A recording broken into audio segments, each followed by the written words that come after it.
Assalamualaikum warahmatullahi wabarakatuh. Waalaikumsalam. Alhamdulillahirrabbilalamin wa syukurillah wa limatillah la khawla wa la quwata illa billahil aliyil azim. Rabbi shrahli shodri wa yassirli amri wahlul 'uqdatam min lisani yafqahu qawli. Rabbi zidni ilman warzuqni fahma. Doa mau pupuk. Bismikallahumma. Alhamdulillahirrahmanirrahim. Cerita menjelang tidur untuk Mbak sama Dedek. Alhamdulillah kita lama udah nggak cerita ya, karena kecapean lah yang Dedek sama Mbak yang tidurnya lebih duluan.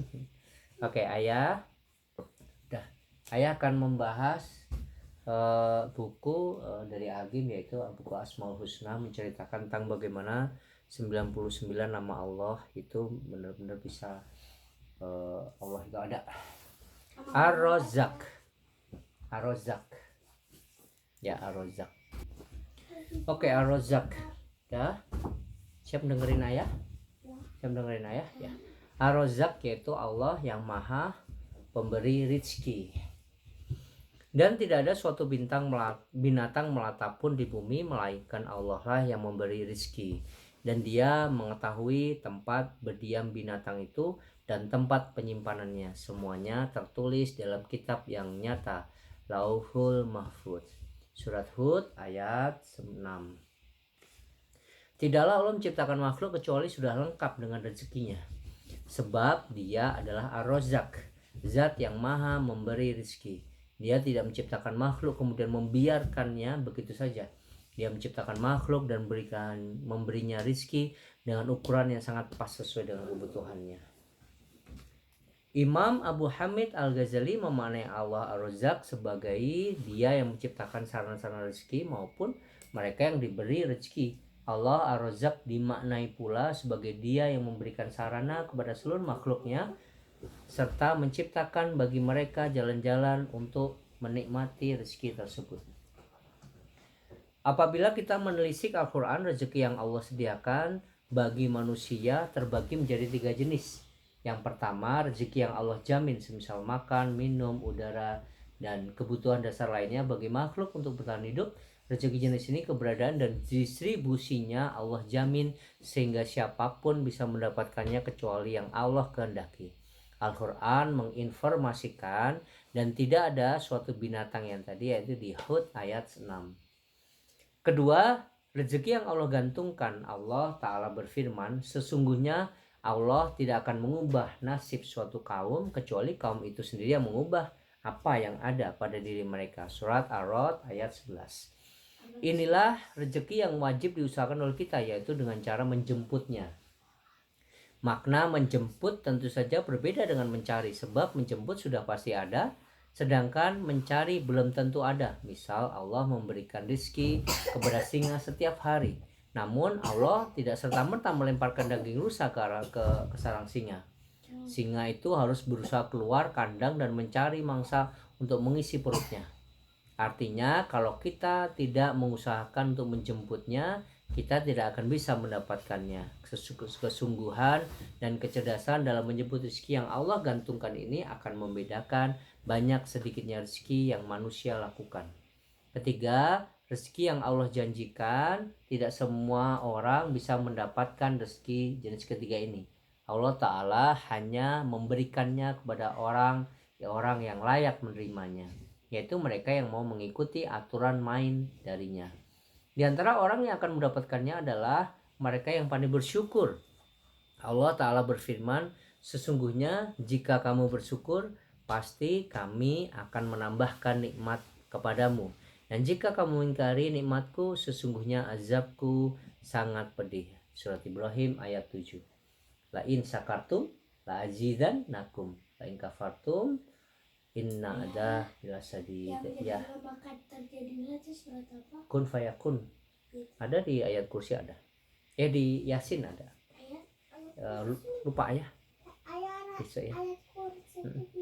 Allahu la ilaha illa wal hayyul qayyum. Ya. Kemudian mereka yang gemar beramal saleh, semisal bersedekah, barang siapa beramal baik, maka baginya pahala 10 kali lipat awalnya, Dan barang siapa membawa perbuatan jahat, maka dia tidak diberi pembalasan melainkan seimbang dan kejahatannya. Sedang mereka tidak dianiaya, dirugikan sedikit pun. Surat Al-An'am 160. Bahkan pada surat lain Allah Ta'ala berjanji akan membalas sedekah hambanya sebanyak 700 kali lipat. Perumpamaan nafkah yang dikeluarkan oleh orang-orang yang menafkahkan hartanya di jalan Allah adalah serupa dengan sebutir benih yang menumbuhkan 7 bulir. Pada tiap-tiap bulir 100 biji. Allah melipat gandakan ganjaran bagi siapa yang dia kehendaki. Dan Allah maha luas karunia-Nya lagi maha mengetahui. Surat Al-Baqarah 261. Adapun menurut bentuknya, rezeki yang Allah Ta'ala karuniakan menurut Imam Al-Ghazali terbagi menjadi dua bagian. Pertama, rezeki lahiriah berupa makanan atau semua pemeliharaan yang berkaitan dengan keberlangsungan hidup. Kedua, rezeki batiniah berupa hal-hal yang diketahui dan hal-hal yang diwahyukan.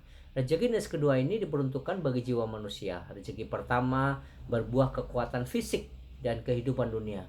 Adapun rezeki kedua berbuah keimanan, ketenangan jiwa, dan kehidupan kekal di surga. Allah Ta'ala berfirman, maka orang-orang yang beriman dan mengerjakan amal saleh, bagi mereka ampunan dan rezeki yang mulia, rizkun karim, yaitu surga. Al-Hajj ayat 50. Berbeda dengan rezeki lahiriah yang dibagikan pada semua makhluk, rezeki batiniah hanya diberikan kepada manusia, itu pun tidak semua manusia. Rezeki tersebut hanya diberikan kepada manusia yang taat kepada Allah Ta'ala. Dia memberikan rezeki kepada siapapun yang dikehendakinya dan yang ditetapkannya. Surat Asy-Syura ayat 12.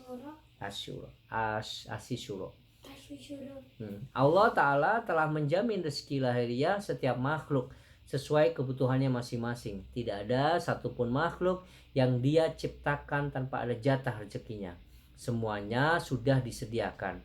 Makhluk hanya tinggal menjemputnya. Dia tidak ada suatu binatang melata pun di bumi melainkan Allah yang maha memberikan rezeki pada surat Hud ayat 6. Kita ambil contoh pepohonan. Allah menciptakan pohon terbatas gerakannya. Karena pohon tidak lincah, makanya didekatkan Allah lewat akar. Rezekinya didekatkan. Ini sengaja diatur oleh Allah SWT. Begitupun dengan binatang, misalkan singa. Pada waktu masih bayi, dia tidak bisa mengejar rusa, sehingga Allah menyediakan air susu di tubuh induknya. Ketika air susu berhenti, Allah menggantikannya dengan makanan yang diburu induknya. Setelah besar, dia berburu sendiri. Semakin kuat fisiknya, semakin tinggi kualitas ikhtiarnya. Begitu pula manusia dalam perut ibu, rezekinya masuk lewat apa? Ari-ari. Karena belum bisa berbuat apa-apa. Setelah lahir, walau tali ari-ari digunting, tetap saja bertemu dengan rezeki lewat air susu ibu. Saat air susu ibu berhenti, Allah menyediakan makanan yang kalau lapar tinggal menangis. Betul kan? Oe gitu. Untuk kemudian rezeki akan datang. Semakin dewasa, dia harus semakin gigih ikhtiar dalam menjemput rezeki karena Allah telah menyiapkan kekuatan fisik, akal, dan panca indera. Bunda, makan. Betul, datang nggak makanannya? Ya itu Allah itu. Maka siapapun kita tidak perlu takut tidak mendapatkan rezeki yang bersifat lahiriah. Apalagi jika dibanding makhluk Allah lainnya, kita memiliki perangkat yang lebih sempurna dan menjemput lebih banyak rezeki. Hal yang layak ditakutkan adalah ketika kita tidak mendapatkan rezeki berupa keimanan dan keridhaan dari Allah Ta'ala. Kewajiban kita terkait rezeki. Semua yang Allah Ta'ala karuniakan kepada kita, mulai dari yang terkecil sampai terbesar, pada hakikatnya adalah rezeki dari Allah yang wajib untuk kita syukuri. Dalam hal ini, kewajiban kita terhadap karunia rezeki ada dua. Yang pertama, berhusnuzon, berbaik sangka bahwa Allah adalah maha penjamin rezeki.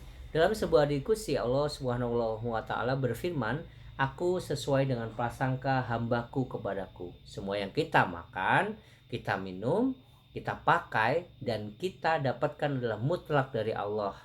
Hanya saja cara mendapatkan dan waktunya saja yang boleh jadi berbeda-beda. Kedua, berikhtiar di jalan yang Allah ridhoi. Kalau Allah menyuruh kita jujur, maka jujur saja. Mengapa enggak? Mungkin kita pernah mendengar ungkapan cari rezeki tidak jujur saja susah. Apalagi kalau jujur. Sungguh tidak mungkin Allah yang menyuruh kita tidak jujur, kemudian Allah tidak peduli pada kejujuran kita. Kita disuruh membayar zakat, maka bayarkan saja. Toh uang kita pun hakikatnya milik Allah. Jika Allah memerintahkan kita untuk mengeluarkannya dalam rangka berzakat, kita tidak perlu menolak. Pada saat kita tidak mau bayar zakat, misalnya tiba-tiba kendaraan rusak atau usaha bangkrut, kita tidak bisa berbuat banyak dan hanya bisa menyesal, atau bisa pula kita diberi penyakit oleh Allah sehingga harus operasi. Tidak mungkin kita tidak mau berobat sehingga mau tidak mau pasti keluar uang juga. Pasti uang itu akan keluar. Maka daripada dipaksa oleh Allah agar uang itu keluar, lebih baik tunaikan segera zakatnya. Begitulah kurang lebih hakikat ikhtiar dan rezeki kita. Hal yang paling utama untuk ditunaikan adalah kewajiban kita terlebih dahulu. Setelah itu rezeki kita insya Allah akan terpenuhi. Kewajiban tersebut adalah bergantung hanya kepada Allah semata. Ikhtiar semaksimal mungkin menyebut rezekinya dan patuhi setiap perintahnya. Perintah dan larangan Allah Ta'ala hadirkan pastilah untuk kebaikan kita sebagai ciptaannya. Buah dari mengenal Ar-Razzaq, tidak risau dengan rezeki. Dalam Al-Quran Allah Subhanahu wa Ta'ala berfirman, berapa banyak binatang yang tidak sanggup membawa rezekinya sendiri. Allah lah yang memberi rezekinya juga kepadamu, dan Dia maha mendengar lagi maha mengetahui. Al-Ankabut ayat 60. Saudaraku, ada manusia yang setiap hari mencurahkan tenaga dan pikiran untuk mencari rezeki. Namun ada juga manusia yang begitu yakin dengan jaminan Allah akan rezekinya. Sementara itu, orang yang paling beruntung adalah orang yang berikhtiar secara lahir lalu disempurnakan dengan tawakal kepada Allah Subhanahu wa Ta'ala. Inilah yang kemudian membuatnya menuai jaminan dari Allah di dunia dan di akhirat. Dengan demikian kita selalu berbahagia saat berikhtiar, sebab ada juga orang yang sibuk berikhtiar tapi tidak bahagia. Penyebabnya karena orang ini bergantung hanya kepada ikhtiarnya. Dia begitu yakin bahwa hanya dengan ikhtiarnya lah keberuntungan bisa diraih. Padahal ikhtiar itu bukan untuk kita gantungi. Ikhtiar itu adalah amal saleh. Kita diperintah untuk ikhtiar adalah agar kita punya amal. Seluruh makhluk pun pada dasarnya sudah dijamin rezekinya oleh Allah. Hal yang tidak dia jamin adalah ganjaran.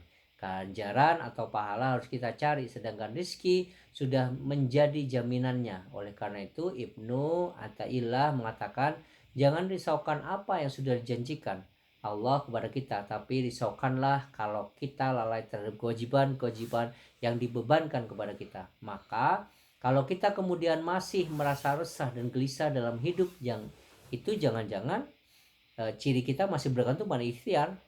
Padahal jika kita ingin bahagia dalam mencari rezeki atau nafkah, sempurnakanlah ikhtiar sambil bergantung hanya kepada Allah Tawakal. Allah Maha tahu kebutuhan kita, maka berbahagialah orang yang tidak pernah bergantung kepada amal ikhtiarnya. Tubuh bersimbah peluh berkuah keringat, tapi hati 100% hanya bergantung kepada Allah Subhanahu wa Ta'ala. Kan ketika Allah memerintahkan kita untuk beribadah, Dia pasti memberi kita sarana dan sarana penunjang sehingga ibadah kita bisa terlaksana. Ketika Allah memerintahkan kita untuk sholat, dan sholat itu harus menutupi aurat, Allah pasti memberi kita rezeki agar kita bisa menutup aurat. Allah memerintahkan kita untuk bersedekah, lalu bagaimana mungkin kita bisa bersedekah kalau kita tidak dicukupkan rezeki dari Allah? Sementara Allah lah yang maha pemberi rezeki, kita pasti diberi makan. Karena bagaimana mungkin kita bisa menolong orang, bagaimana kita bisa beribadah kalau kita tidak memiliki energi. Jadi andai saja kita tahu kewajiban kita dan kita tunaikan dengan baik, Allah pasti tidak akan menyia-nyiakannya. Penghambat jalannya rezeki. Allah Ta'ala menciptakan semua makhluk telah sempurna dengan pembagian rezekinya. Tidak ada satupun makhluk yang akan ditelantarkannya. Walau demikian, ada banyak orang yang dipusingkan dengan masalah pembagian rezeki ini. Kok rezeki saya seret banget ya? Padahal sudah mati-matian mencari. Atau mengapa ya saya gagal terus dalam bisnis? Mengapa hati saya tidak pernah tenang? dan keluhan-keluhan lainnya. Ada banyak penyebab, boleh jadi cara mencarinya yang kurang profesional, atau ada kondisi yang menyebabkan Allah Ta'ala menahan dalam tanda kutip rezeki yang bersangkutan. Ini yang menarik. Mengapa aliran rezeki kita tersumbat? Apa saja penyebabnya? Allah adalah zat pembagi rezeki. Tidak ada setetes pun air yang masuk ke mulut kita kecuali atas izinnya. Oleh karena itu, jika Allah Ta'ala sampai menahan rezeki kita, pasti ada prosedur yang salah yang kita lakukan. Setidaknya ada 5 hal yang menghalangi rezeki kita. Ada 5 hal. Yang pertama, lepaslah ketawakalan dari hati. Dengan kata lain, kita berada menggantungkan diri kepada selain Allah Ta'ala. Kita berusaha, akan tapi usaha yang kita lakukan tidak dikaitkan dengannya. Padahal Allah itu sesuai prasangka hambanya. Ketika seseorang hamba berprasangka buruk kepada Allah, keburukan pulalah yang akan dia terima. Barang siapa bertawakal kepada Allah, niscaya Allah akan mencukupkan keperluannya. Demikian janji Allah Ta'ala dalam surat At-Tolak ayat ketiga. Kedua, dosa dan kemaksiatan.